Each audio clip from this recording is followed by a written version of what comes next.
কোনো রকম দোষ ছিল না।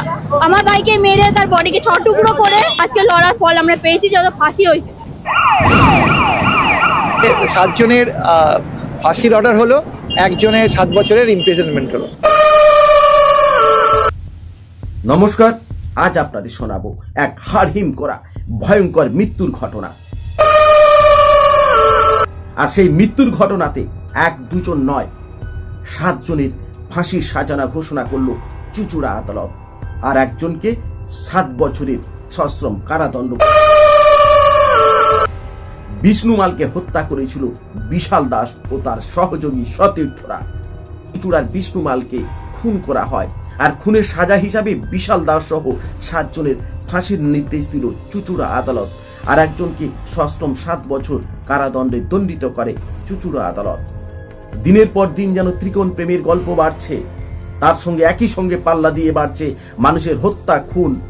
আর সেই কারণের জন্য প্রেমিক প্রেমিকার জীবনে নেই কোনো নিরাপত্তা, একে অপরকে খুন করতে দ্বিধাবোধ করে না, প্রেমের প্রতিশোধ নিতে গিয়ে নিজের আকাঙ্ক্ষা পূরণ করার জন্য।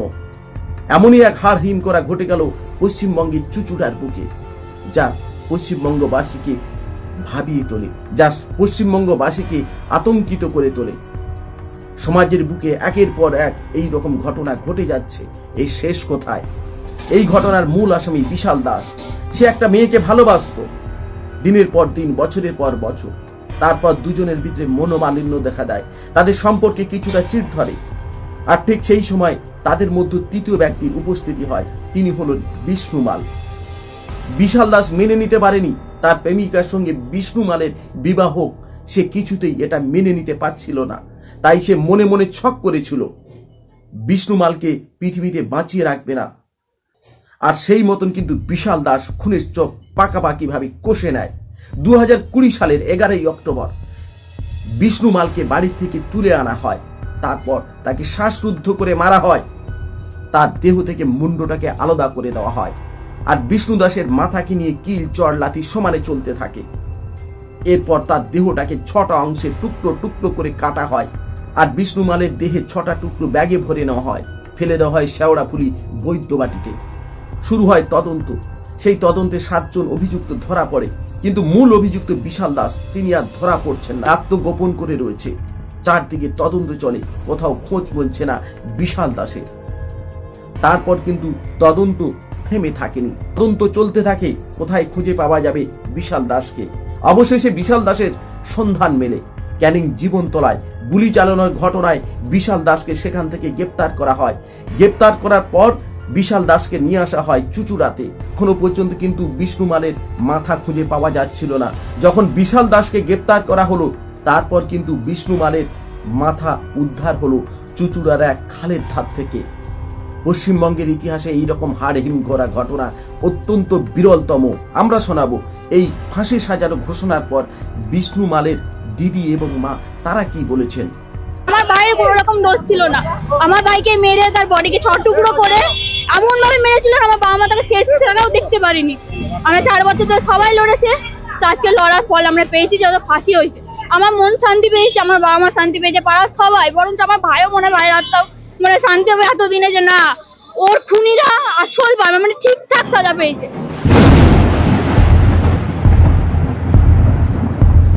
আমরা আরো শোনাবো এই বিষ্ণুমাল হত্যাকাণ্ডে 7 জনের যে ফাঁসির অর্ডার দেওয়া হলো, একজনের 7 বছর সশ্রম কারাদণ্ড দেওয়া হলো।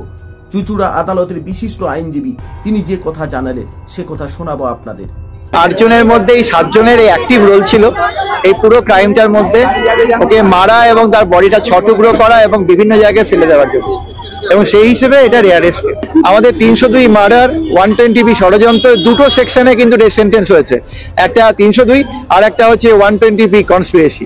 এছাড়া 201 ছিল, এরা প্রমাণ লোপাট করার জন্য বডিটাকে 6 টুকরো করে বিভিন্ন জায়গায় ফেলেছে। এছাড়া অন্য অনেকভাবে এরা এভিডেন্সকে ডিস্ট্রয় করেছে। আজকে 7 জনের ফাঁসির অর্ডার হলো, একজনের 7 বছরের ইমপ্রিজনমেন্ট হলো। হত্যাকাণ্ডে চন্দননগরের পুলিশ কমিশনার অমিত বাবু যে কথা বললেন, 9টা আসামের মধ্যে এইজনকে অ্যাকুইট করা হয়েছে, 8 জনকে কনভিক্ট করা হয়েছে, আর যে 8 জন যারা সাজা পেয়েছেন ওর মধ্যে 7 জনকে মৃত্যুদণ্ড ঘোষিত করা হয়েছে।